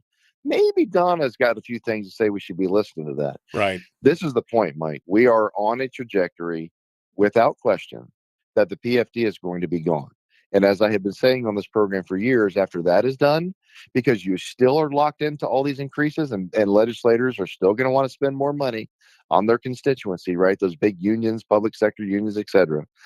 You're going to find that even after we've taken all of the permanent fund earnings for government, there is still going to be an appetite to take more money. And again, I go back to, what part of the private sector are you going to do that to? A couple 100,000 people working.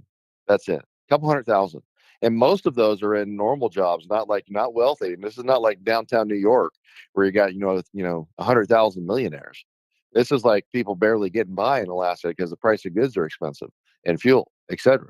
So what are you going to tax for business? The golden goose, the oil companies that they seem to hate so much. You want to go after those again? Well, you kind of know where that goes, Mike. Businesses only take so much before they go, we're done. We'll go somewhere like Texas or North Dakota where it's cheaper, Louisiana, the Gulf Coast, somewhere where it's cheaper to get the oil and make money.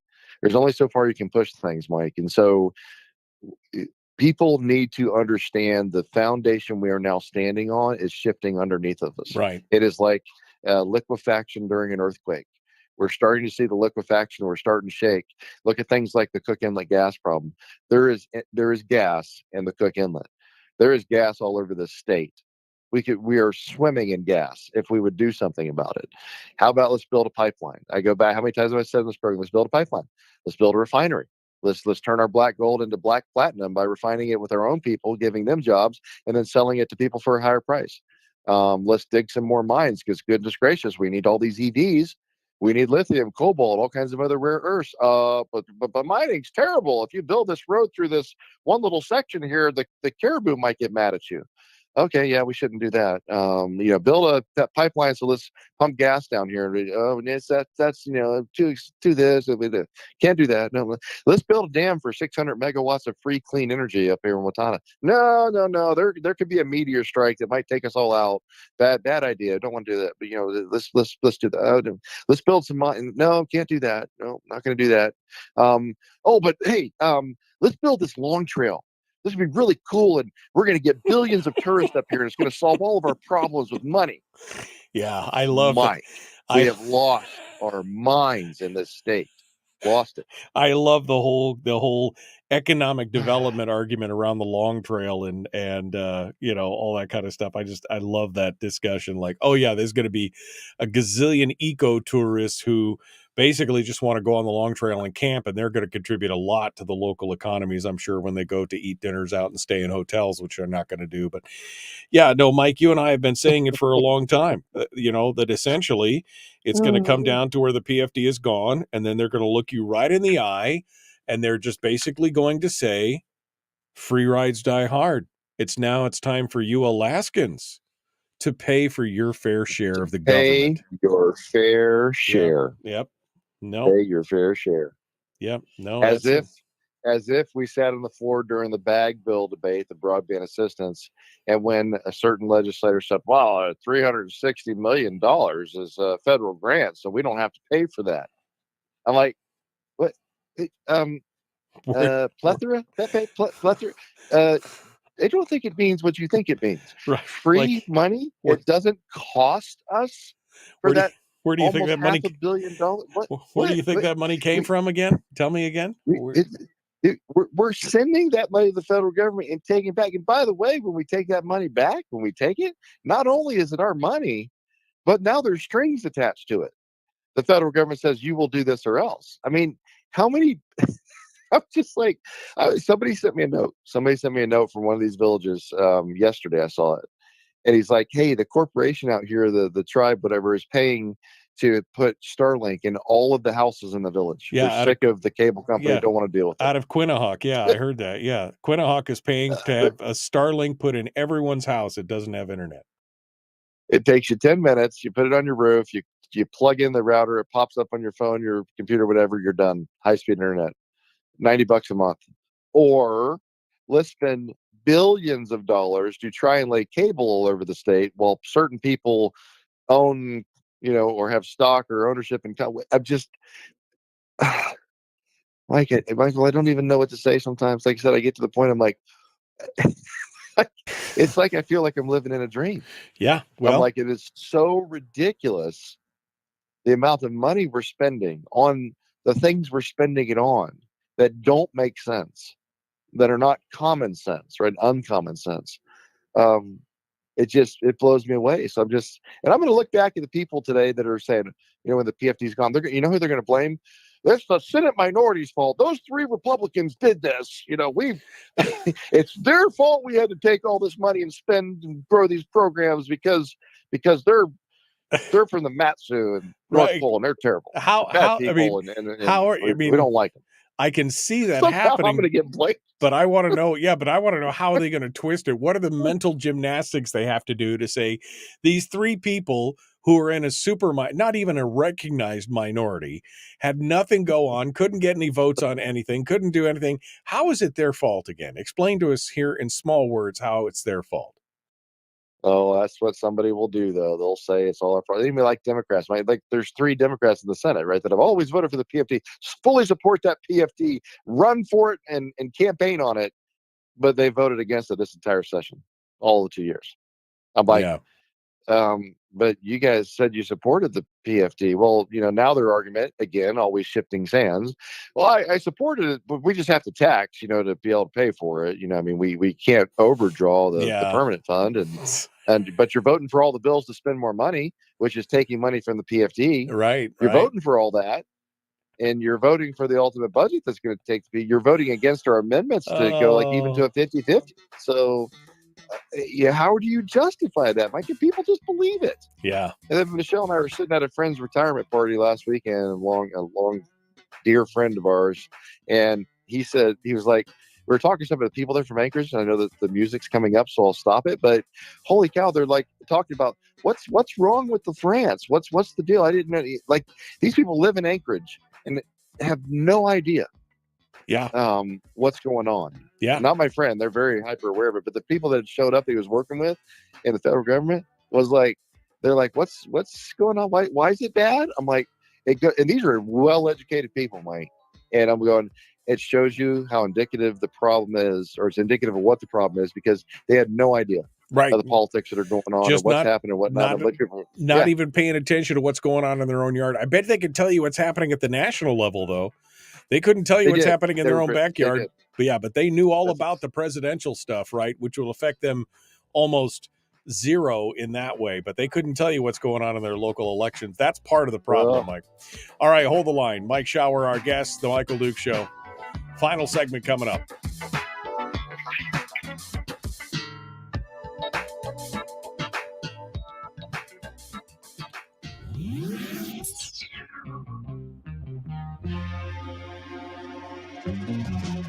Running on 100% pure beard power. Oh, also some coffee. We dip our beard in coffee. Ha, nice beard. The Michael Duke Show.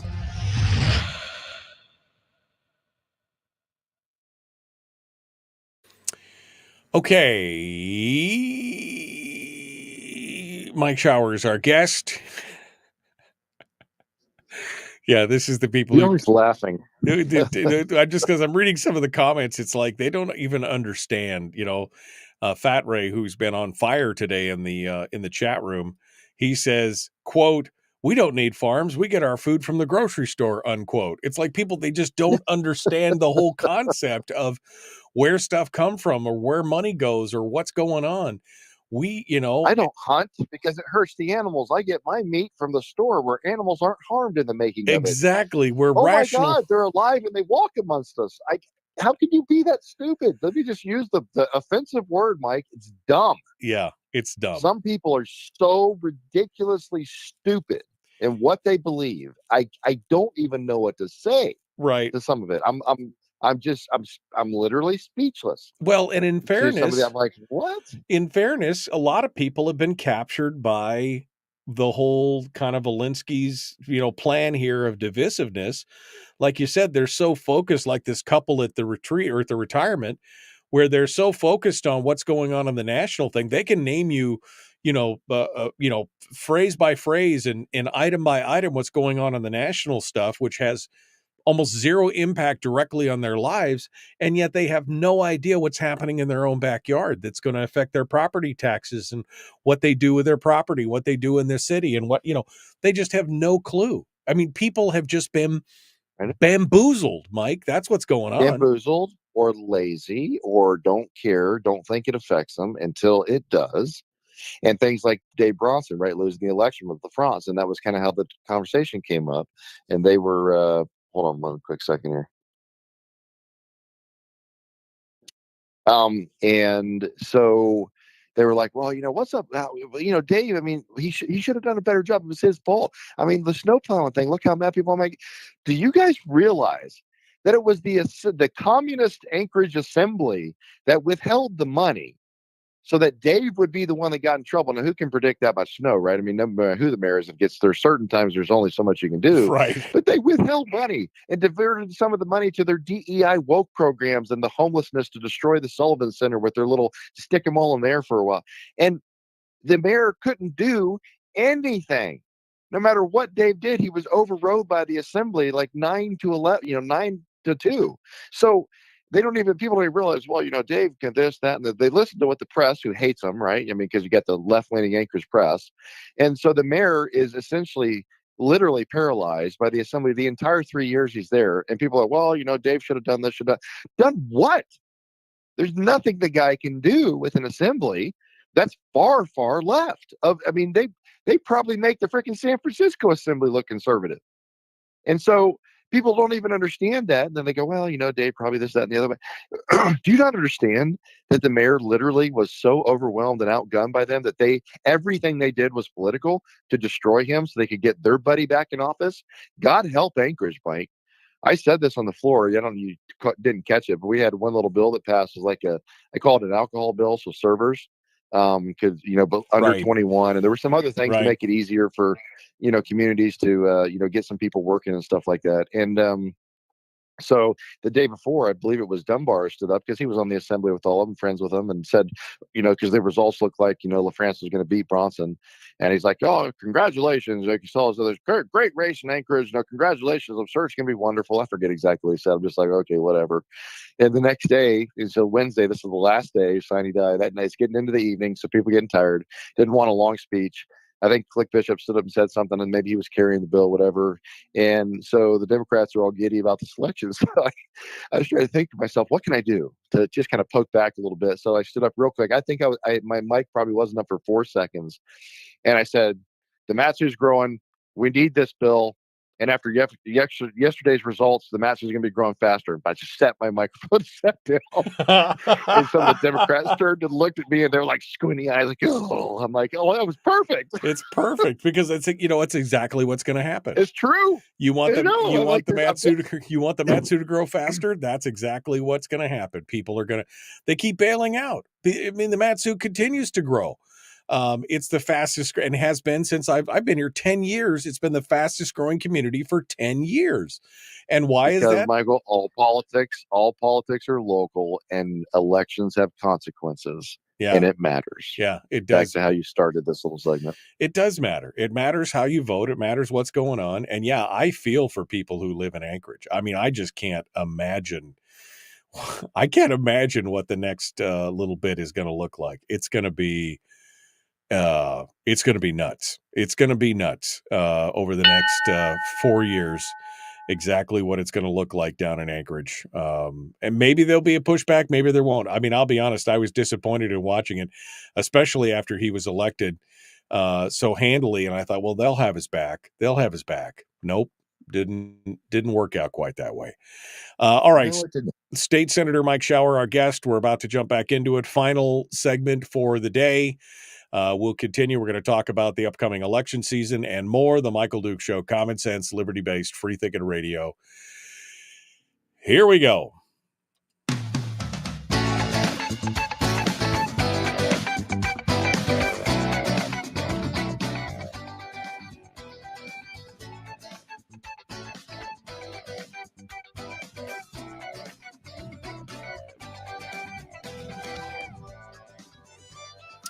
Okay, we're continuing on now. Mike Shower is our guest. One final segment of the show today. We ran far afield during the break, but we're gonna bring it back down. We're gonna rein things in a little bit here. Election season, Mike. We were just talking about the city of Anchorage and everything. Elections have consequences. And this is election season. All 40 of the representatives are up. And 10 of the senators, of which you're not one this go around, right? You're coming up. That's correct. Yeah. So, ironically, the entire minority, all three of us, none of us have to run. I thought that was kind of good. It is after this session. Yeah, that is kind of good in the long run. But it means that some things need to be happening. Now we are. 2 more days, Thursday, Friday, Saturday is the deadline. So 3 more days away from the filing deadline. And there was even an article in the ADN talking about how most of the seats are more than a third of the 40 House members are poised to run unopposed at this point. A third of them. Yeah.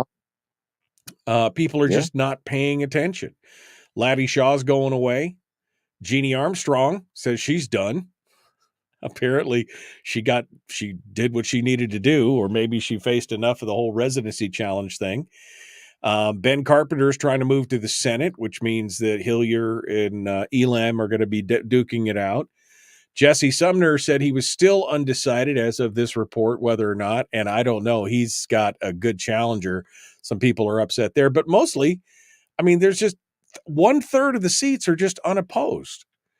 And I guess that either shows if it ends up being that way 3 days from now, maybe somebody will file in the next 3 days. But if we have 1/3 of all the seats unopposed, does that just say that Alaskans are okay with the status quo? They're okay with the size and scope of government, that we're just barking at the wind here on the program when we've been talking about government's too big, then none of that matters. It just, we're just a super minority at that point. I think it's probably more nuanced than that. And I mean, I know you know that, but I mean, there are several things, to that. Some people are probably just so disgusted they've given up on the system. There are those people out there, right? They've tried, they put their efforts into it. You and I talk at days we get tired, right? When we're fighting the battle, and some days never, as you say, never give up, and I forget what you say, ne'er do well or something. I forget your little saying. Don't grow weary in well doing. Yeah, I mean, so some people are probably tired and have given up. Some people are probably, just don't care at all. They just don't get involved in politics, don't even vote. You got that segment. You got the diehards that are out there for their people, whether they're, wherever they sit on the political spectrum. And so I think it's a broader problem. And there are certainly a lot of people that are tired after the PFD battle here for years and other things. And a lot of the conservatives are just kind of tired. I wish they wouldn't be. This is a great year to step up because of the Trump effect in Alaska and the effort to repeal ranked choice voting. I mean, ranked voting, as somebody told me the other day, which I thought was fantastic. Take the choice out of it because there ain't no choice. It's a very savvy way for them to lie about that whole, election scheme, fraudulent issue with ranked voting. That sounds better because it smells bad, right? It's ranked voting. But things like that, pulling people out, this is an important year. And if people always say this is the most important election ever, but I would argue that, at least from our lifetime looking at it, this may be the most important election because in continuation of Biden's policies and the Democrats can destroy this nation. Open border policies, we're being invaded from the South with mostly military age males. China's on the march around the world. Our military is being weakened. Almost every time you turn the corner, something else is happening.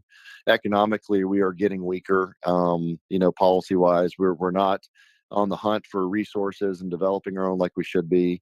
At the state level, talked about the PFD and the budget. And I'm not trying to be doom and gloom. I'm saying these are important issues, and those important issues are not going to be solved by the people that are in office being put back in office. So if there is a year for people to step up and to run and to campaign and to help people by donating or either their money or their time, this is a year for it. Because frankly, at the national level, and I agree with you, right, all politics are local, it doesn't necessarily affect us the same, but it absolutely affects us. Trump versus Biden in Alaska for resource development and what we live and die on up here for economic activity is absolutely important. This administration is strangling Alaska. The Democrats are killing us for the ability to do anything left in the state. It's going to be nothing left but a national park. Hey, and at least we got a national park officer that, says you can't fly the American flag through the park. So we got that going for us. Come on, guys. Man. I was wondering if you were going to work that in on that. But I mean, this is yes, the national elections are important. I mean, I agree, in some aspects, but we keep missing the focus on the local stuff for the national. I mean, the local stuff is what's killing us. You're losing your PFD. You're going to be looking at taxes. You're going to be looking at a continual growth of government. Anybody that can factually look in the eye and say that we haven't grown government over the last 25 or 30 years is either a super good liar or you're gullible, because I can tell you right now, that is not the case. All you have to do is look at the just that first revenue payment. When we first got the first revenue payment, 1969, 1970, the state budget was $162 million. What was this last one, Mike? $5 billion? Yeah, well, all told with federal money, it was about 15. Well, billion. yeah, but I mean, just the state kick is $5.5 billion, right? I mean, it's insane. And you think is it going to get any better if we just keep going the way we're going with $150 million a year increase baked in? If we did nothing, if we were hands off for the next 5 years, it's going to be $750 million more than it is today. I mean, where do you think that money's going to come from? That's my point. So I keep trying to say, I know Rep Carpenter, Ben Carpenter's been trying to say it. Donna's probably listening. They've been pushing this. It's back to the fiscal policy. Everybody doesn't like it all, but if you don't constrain spending moving forward so that we can grow revenue, whether it be taxes, permanent fund, whatever, to hold on to that so that we don't have this expanding rate of growth, you're going to take it all. And then you're going to need more. And this ain't California or Texas, like I've said, with 40 or 35 million people respectively. This is not. They've got huge economies and populations they can draw from if they needed to tax businesses or people. And I'm not saying you should. I'm saying, but they have that capacity. We don't have that capacity. So what are you going to do? Like I said, I guess there's one silver lining, Mike. At the rate we're going, we're going to crash it. And then we're going to see government reduction because there's not going to be any money to pull from. Or, eventually that will be the path, right? At some point, they're going to run out of the ability to take more money.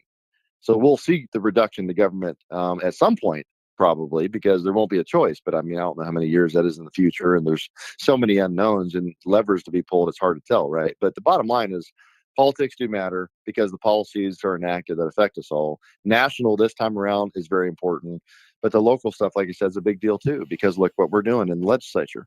And we can't pass good election law to tighten up the system. We can't pass judicial reform so that the legislature, the people's branch, gets more input into who the judges are in the lower courts as the Constitution dictates, right? We're going to leave that in the hands of the Alaska Bar Association, which is overwhelmingly Democrat registered. So there's just all these things that we're not doing. The fiscal policy, a comprehensive fiscal policy that caps spending. And looks at ways to take things in but balances the budget. So we're not doing that, which would prevent us from passing some of these bills, by the way, because we wouldn't be able to spend the money. Right. So, we've got a finance table that acts like the ultimate arbiter of all bills. Isn't that something? The finance table was only supposed to look at fiscal aspects of bills, but they're changing the bills and putting amendments in and doing stuff. So it's like every bill goes through finance now. And so the finance table, there might as well only be one committee, Mike.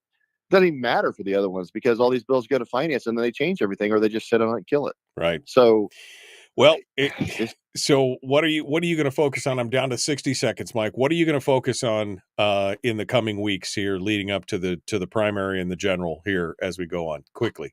We're going around and helping good candidates, Mike. That's been what we've been a lot of our focus the last 2 years, actually trying to recruit people because we need good people.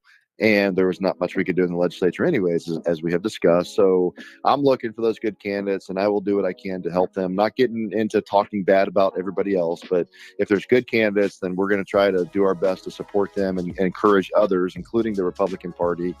I will say very briefly, I think the Republican Party, I'm seeing some change in some areas where there's some younger, more fired up people, and they're very tired. A lot of Republicans are very tired about what's been happening in the legislature with the people joining Democrats and giving them power. Right. It was a fascinating state convention. I'm seeing some change. So maybe we're heading back in that direction. We're going to try and get the new party president on the horn here this week and see if we can get her to talk as well. All right, folks, we're out of time. Tomorrow's another day. Will Stapp is on and more. The Michael Duke Show. Be kind, love one another, live well. All right. So it looks like Ortiz is dropping out of it's dropped out of the race. I did not see that. Yeah, according to Must Read. Wilson has an opponent. Menard is challenging Sumner, but Menard may not live in that district, so who knows? It's going to be maybe those last 3 days. Maybe we'll get some shakeups here, Mike. But we definitely need to challenge some of the status quo in there. It'd really be nice if we could get a challenger for somebody like Click Bishop, Gary Stevens, Bert Stedman on the Senate side from your perspective, because those guys need to go. But we'll see. I guess we'll see what happens, right? Well, like I said, I'm not going to get to him. I'm not going to talk about anybody that's there per se, except the Democrats, which I think Republicans should be doing is sticking together. But I am looking for, and we found some good challengers out there and looking for that because that's the answer, right? If you don't like what it is, then you work, to change it. And how you change some of this, at least, is you try to, see if you can get different people in with different thought processes, and maybe you start to change that. Maybe you don't, but you got to try, right? So And some of the people have been there a long time. Their districts love them. They're not going to go anywhere. I got it. Some of these people will do this until they die if they choose. That's just what it is, Mike. Is not every district is the same as ours. Right. That's fine. Right. But Republicans have got to learn to work together, and Republicans got to learn to stick together, even when we're different. Because if not, we're going to hand all these gavel back to the Democrats, and we just saw what's been happening in this legislature for years, and that's got to stop. Hey, we got to deal with, what? We don't all agree, but so what? The Right. 80-20 Reagan rule, Mike, it's time for us to apply that. We have got to start sticking together. Well, so it's the difference. It's the difference between a destination and a direction.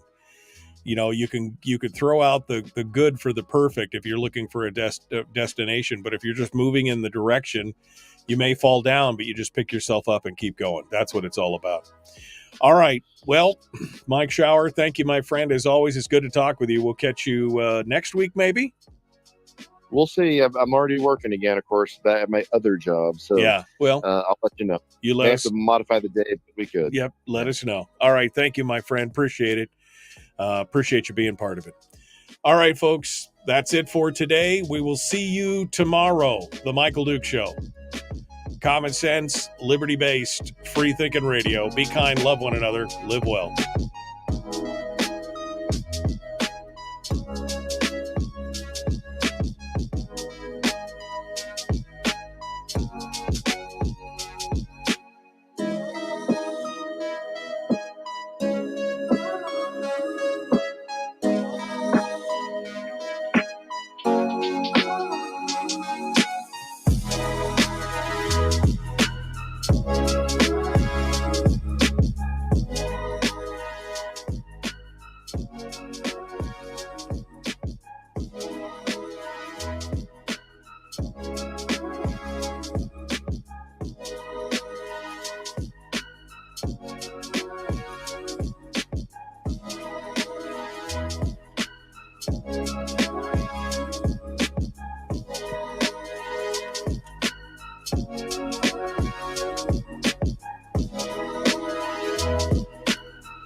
We've shed our terrestrial radio skin, and now we are slimy lizard internet people. It's the Michael Duke Show.